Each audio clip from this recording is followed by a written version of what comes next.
Sud Radio Média, l'invité du jour. L'invité du jour, c'est Olivier Schultes. Bonjour Olivier Schultes, merci d'être avec nous. Vous êtes musicien, directeur musical.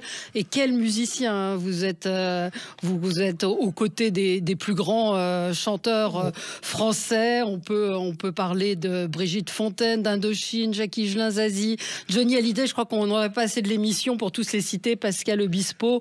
Et Björk et Alicia Keys quand même. Hein. Absolument. C'est incroyable d'avoir très longtemps. Oui, Ouais. mais vous avez quand même travaillé avec Björk et Alicia Keys. Vous en avez quel souvenir? Il y a très très longtemps, j'ai fait des arrangements de corps, pour les deux d'ailleurs. Voilà. Et donc, Et j'ai eu cette chance de côtoyer des gens assez extraordinaires et voilà. et très C'est, différents, les uns et très différents, dans des univers très différents. On vous invitait ce Exactement. matin parce que demain, sur M6, on va pouvoir voir le concert de Mylène Farmer, Nevermore, son dernier concert qui a été filmé à Lyon au Stadium Groupama. C'est la plus grande tournée des stades de l'histoire de la musique proposée par une artiste. Alors, racontez-nous cette collaboration avec Mylène Farmer. Nous avions déjà fait un spectacle, l'avant-dernier spectacle, donc au U Arena à La Défense. Et puis un jour, j'ai Thierry Suc, le producteur qui m'a téléphoné, qui m'a dit: est-ce que tu aimes bien faire une tournée des clubs? Et j'étais en train de conduire et j'ai pas du tout, j'étais au premier degré. Je fais une tournée des clubs. Je me suis dit, mais qu'est-ce qu'il me propose? Et voilà, donc c'était.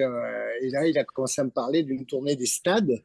Donc en effet, ça changeait bien les choses. Au départ, on devait faire les stades, on devait faire exactement les mêmes dates en France. Et l'idée était de partir avec le spectacle en Ukraine et en Russie. Ouais. Et entre-temps, donc ça fait longtemps qu'ils ont commencé à travailler sur le projet, parce que c'était donc avant la guerre. Et donc ça a un petit peu changé les plans, surtout pour eux. Et on a quand même réussi à faire un magnifique spectacle, quoi. Alors Valérie, hein, Je pense qu'il est magnifique. pour nos auditeurs qui sont pas forcément fans de Mylène Farmer, faut dire que il faut absolument regarder, parce que les spectacles de Mylène Farmer, c'est un show grandiose, c'est des danseurs, des décors monumentaux. En fait, il y a aucun artiste français, peut-être Hallyday à l'époque, mais qui a des shows aussi grandioses. Exactement. Non, vraiment, c'est elle qui est derrière tout ça. Elle veut à chaque fois faire quelque chose de nouveau, et en effet, elle travaille un petit peu dans la démesure, dans la grandeur. Et donc, pour un musicien, pour un compositeur ou un producteur comme moi, c'est génial, parce que les moyens sont fantastiques pour travailler, et toujours à bon escient. Je pense qu'on a fait un très très beau spectacle, et a beaucoup travaillé avec Woodkid sur ce spectacle. Et les images, pour moi, c'est des œuvres d'art. Donc après, on peut ne pas. Moi, je ne connaissais pas forcément très très bien. J'avais jamais vu Mylène en spectacle avant le spectacle du U Arena. Et chaque fois, je suis extrêmement fier et je sais que je suis extrêmement chanceux d'avoir eu la chance de vivre quelque chose hors norme. Alors après, quel a été votre rôle à vous? Alors, c'est de mettre tout ça en forme. Elle m'a expliqué un petit peu, on s'est vu pas mal de fois chez elle. Donc on sortait du premier spectacle ensemble, hein, je parle, où là, il fallait absolument réinventer les morceaux, tous les morceaux. Et le deal était même, quand le morceau commence, on ne doit pas reconnaître ce que c'est, et les gens doivent être surpris par le morceau, sur les intros, et tout d'un coup reconnaître le morceau. Ah, génial. Là, sur ce spectacle, ça c'était le premier spectacle, c'est vraiment de casser un petit peu la gueule à tout, mais ça a aussi désorienté pas mal de gens. Là, sur ce spectacle-là, à l'époque, c'était Laurent Boutonnat et Mylène.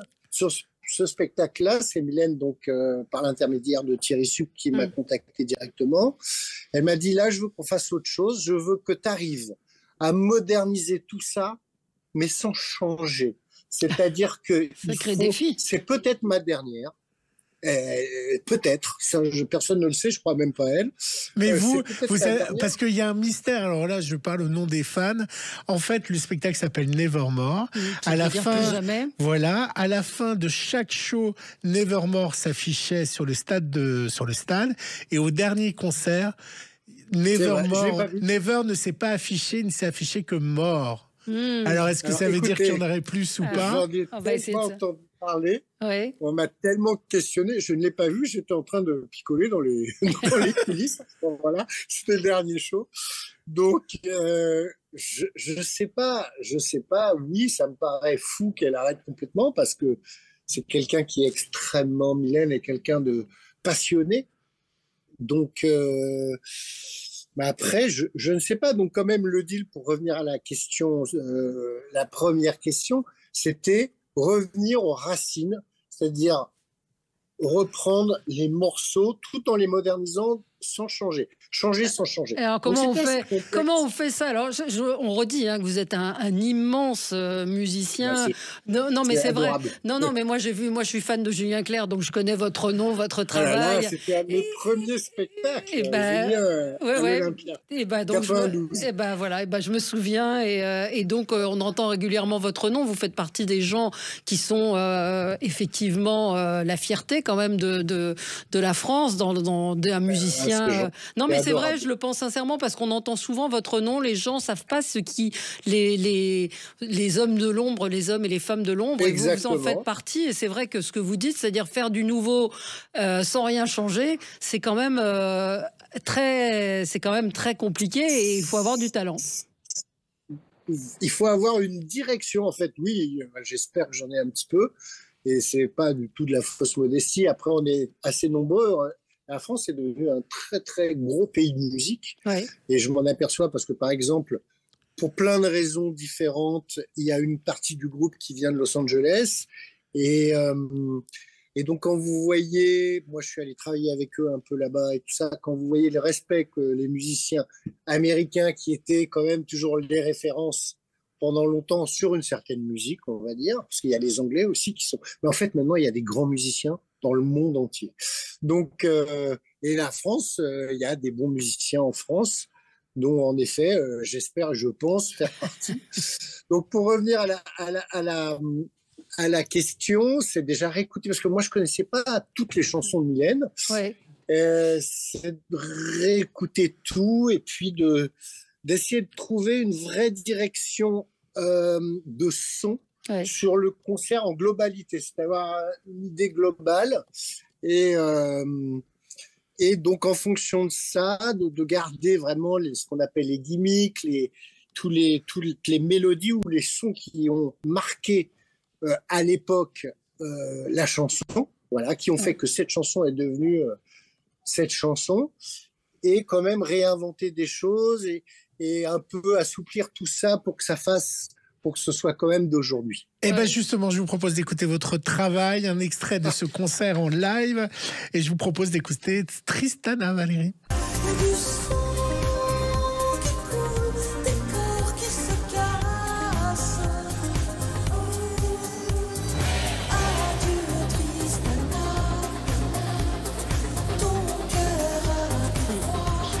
Vous qui avez travaillé avec beaucoup d'artistes, Valérie l'a dit, quelle est la différence entre Mylène Farmer et les autres artistes? Elle pense à tout, elle réfléchit à tout. Quelle est sa grande différence? Alors, je dis souvent, parce que je me répète, parce que c'est quelque chose qui va marquer, souvent les artistes, comme ça peut être Johnny, Christophe Maé, il y a plusieurs sortes d'intelligence musicale, on va dire, et plusieurs sortes d'intelligence. Il y a l'intelligence animale, Johnny, Christophe Maé, que je connais très très bien, qui a une intelligence qui est brillante, mais d'une certaine manière, et l'intelligence cultivée, on va dire,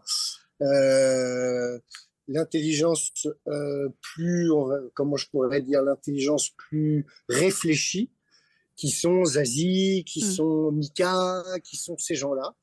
Et ben pour moi, c'est la première fois que je retrouve ces deux intelligences qui se rejoignent. Mylène est à la fois, comme vous avez dit, elle pense à tout. Il n'y a rien, il n'y a pas une seconde il n'y a pas un moment qui est laissé au hasard. Et à la fois, c'est un animal quand même. C'est-à-dire que tu la vois un peu dans ses rapports et tout ça. Et tu sens un sixième sens, quelque chose de différent. C'est une Mylène, et peut-être en effet, parce qu'elle est, alors qu'elle cherche absolument pas ça, la plus grosse star que moi, personnellement, en France, j'ai côtoyée. Elle a quelque chose vraiment de différent. Il y a une grande proximité, elle est vraiment très, très rigolote, très sympa, très cool. Et à la fois, elle impose quelque chose d'extrêmement puissant et quelque part un peu lointain, même pour les gens qui sont assez proches d'elle. Elle a ces deux choses-là en même temps, mais c'est quelqu'un de très chaleureux. C'est quelqu'un de très chaleureux. Moi, je m'entends très bien avec. J'espère que c'est réciproque. Alors là, juste pour parler de Tristana, c'est le contraire de ce qu'on s'est dit. Ouais. C'est le contre-exemple du spectacle où là, on m'a dit, amuse-toi, il faut réinventer la Comme chanson. dans ce que vous aviez fait avec Sans Logique. Exactement, à l'époque. Je vous propose d'écouter Oui mais non. Mon cœur souci se vit. Moi oui, mais non, ne dis plus jamais non. L'amour, mon loup cerise de vie. Moi oui, mais non, Dieu mon Dieu que c'est long. Sans toi, mon corps souci se allongé sur le dos. L'amour en tout plus beau. Et elle est fidèle à ses musiciens. C'est toujours les mêmes musiciens à tous ses concerts. Oui, elle est assez fidèle. Elle est assez fidèle. Après, je sais pas, depuis... Elle a quand même changé depuis le début. Oui. Et puis, il y a des fois où les gens ne pouvaient pas forcément au bon moment. Mais oui, globalement, elle est très fidèle. Après, vous savez... un artiste, une artiste a le droit de vouloir aussi changer à un moment d'univers. Et ça n'empêche pas de se retrouver plus tard ou pas de se retrouver. Et je veux dire, c'est aussi chaque personne avec qui elle travaille aura sa propre personnalité et va apporter quelque chose de différent. Demain soir, quel sera votre moment préféré? C'est difficile. J'ai adoré la sortie. J'ai adoré la sortie du spectacle. Moi, je suis fan. Genre, et là, je vais pas pouvoir voir, mais j'ai déjà vu le concert. L'entrée et la sortie, c'est les deux moments, les deux climax. Mais il y a énormément de moments où à chaque fois que je regarde, j'ai un peu les poils qui se dressent quand même. Il y a beaucoup de choses. Eh ben, ça tombe bien parce qu'elle s'en va comme ça dans Rallumer les étoiles.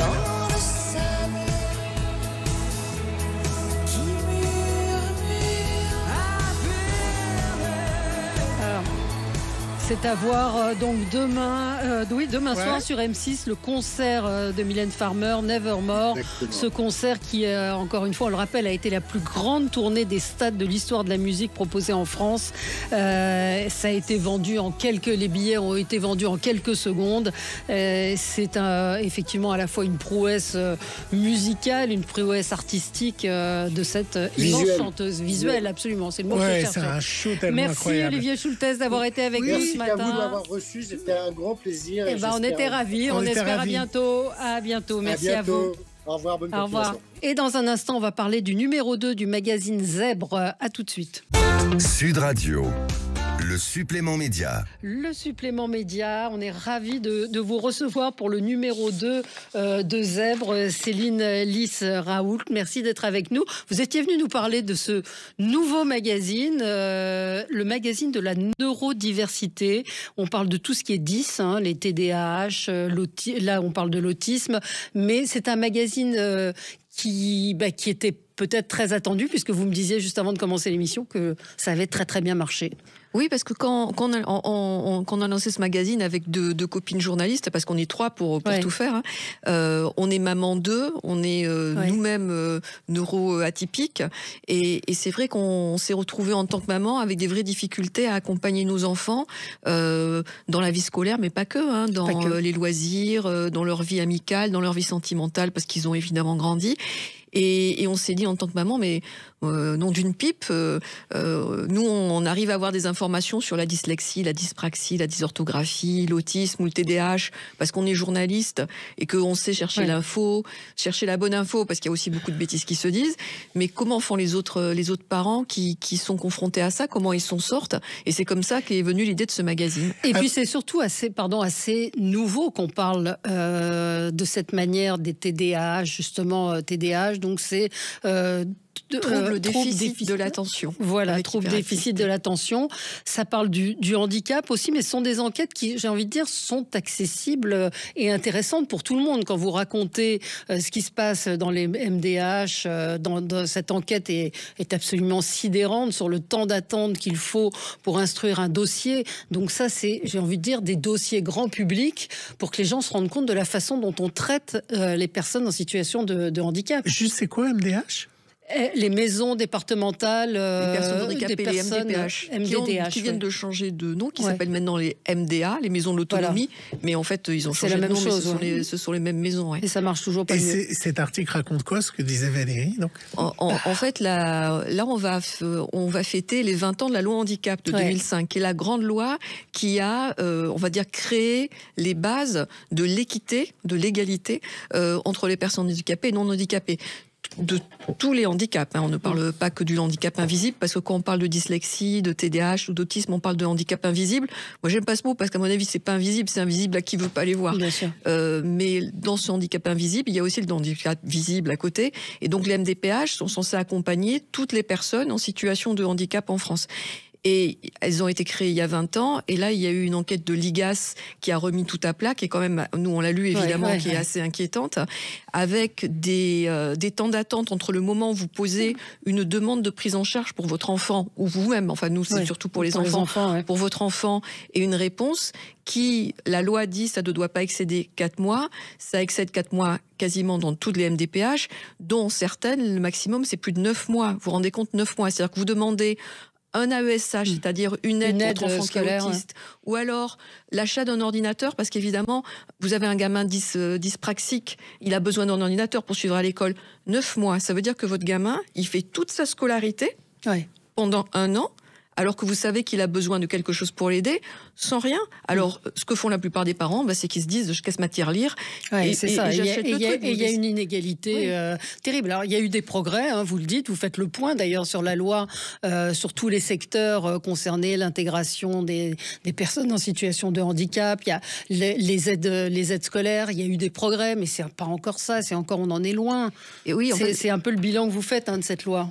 Alors la loi, elle pose les bases et c'est bien, au moins les bases elles existent. Après, dans la réalité des faits, c'est que c'est extrêmement inégal selon les départements. Ça aussi, c'est quelque chose qui est absolument incroyable dans les MDPH. Selon que vous soyez dans les Hauts-de-Seine, par exemple, ou à Paris, on accepte ou on refuse une prise en charge. C'est comme quand vous changez de département, il faut refaire l'ensemble des dossiers. Il y en a pour des kilos de dossiers. Vous devez refaire l'ensemble des dossiers comme si le handicap de votre enfant avait changé quand vous déménagez. Et il y a même avec le pompon, c'est quand même, il y a même des MDPH qui demandent tous les 2 ans à des familles dont l'enfant est trisomique, par exemple, que l'enfant est toujours trisomique, comme si la trisomie disparaissait en 2 ans. C'est ce que dit la maman de Louise qui avait écrit un livre là-dessus. Elle dit tous les ans on est obligé de refaire le dossier.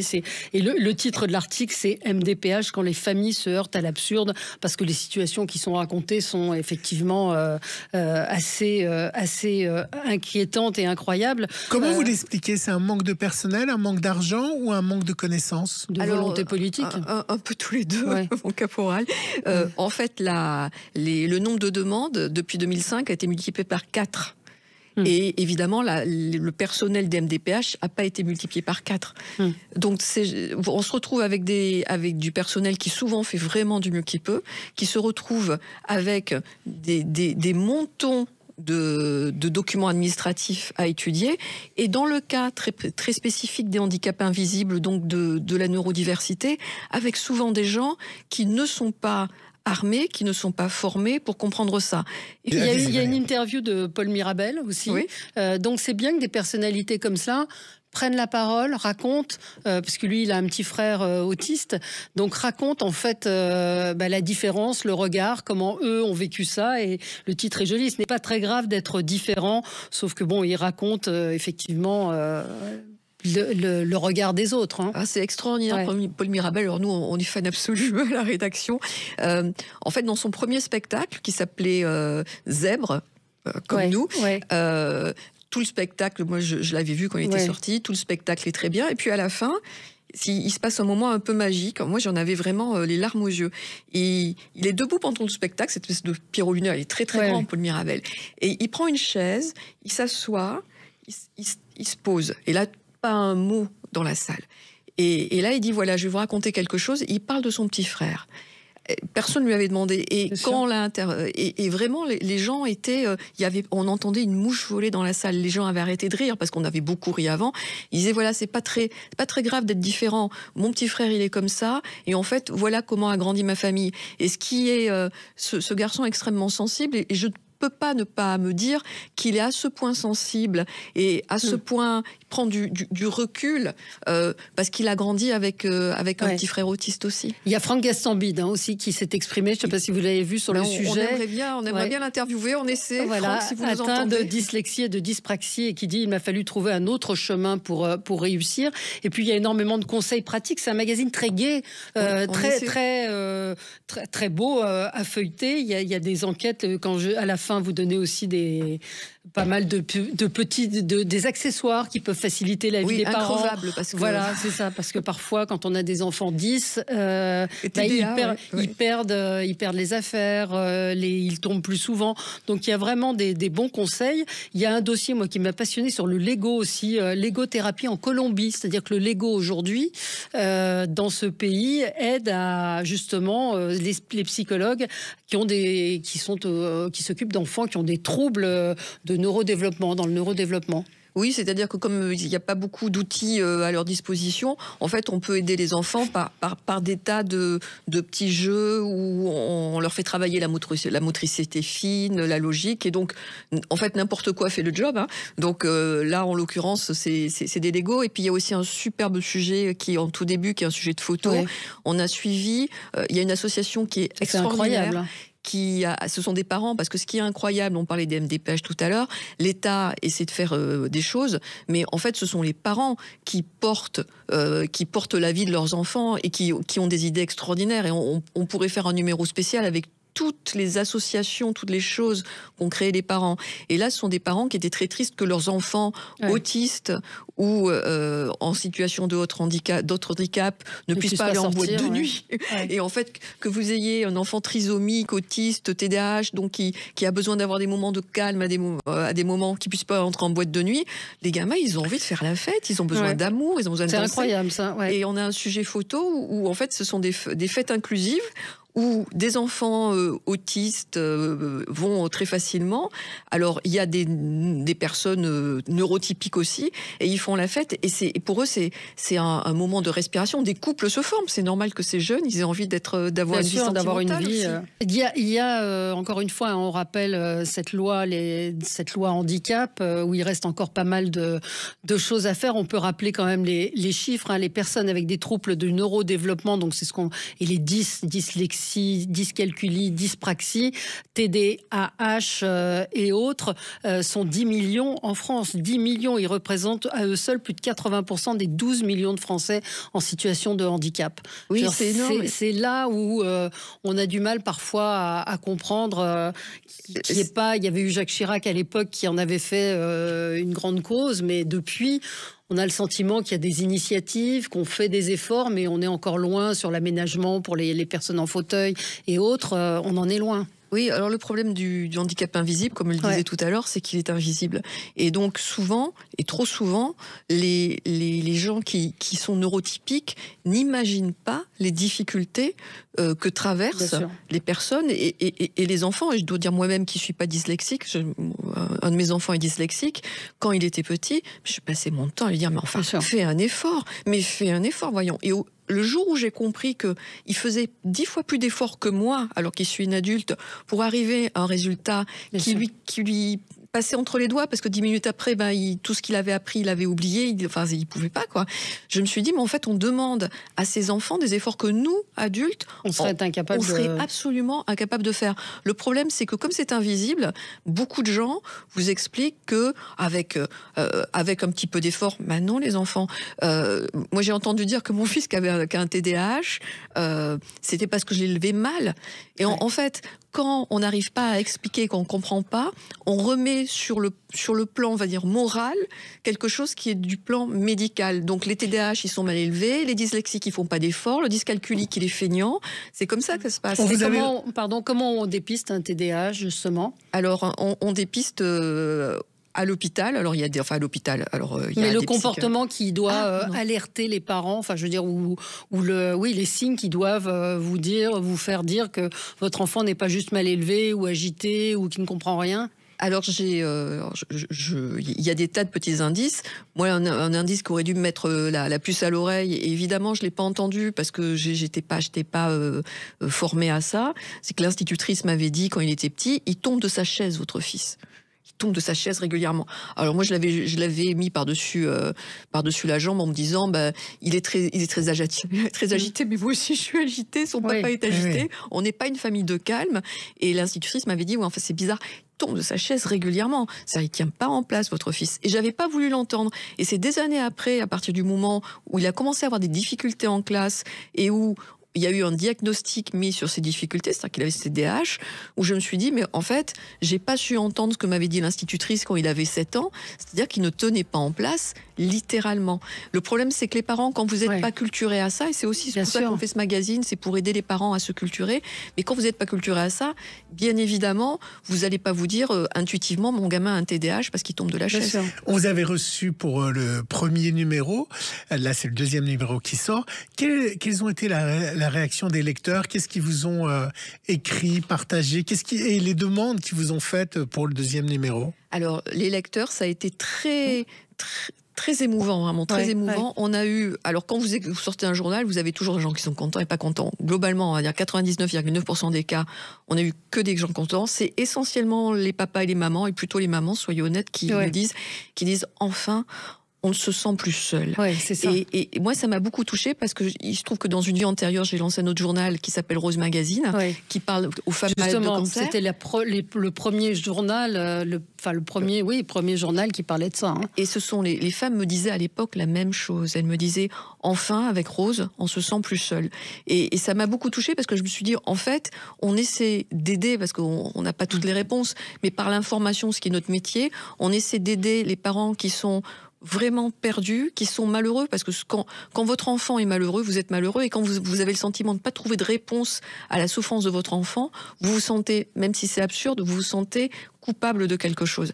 Et donc les parents ont cette espèce de chape de culpabilité qui les lâche pas en disant mais mon enfant il est autiste et je peux pas l'aider à aller à l'école parce que j'ai demandé une AESH par exemple, et la MDPH, AESH, MDPH, RQTH, enfin voilà, c'est vraiment le bonheur des acronymes, et la MDPH me donne pas d'aide, et les parents se sentent vraiment responsables de ne pas savoir comment s'en sortir. Donc on essaie de les accompagner au mieux qu'on peut.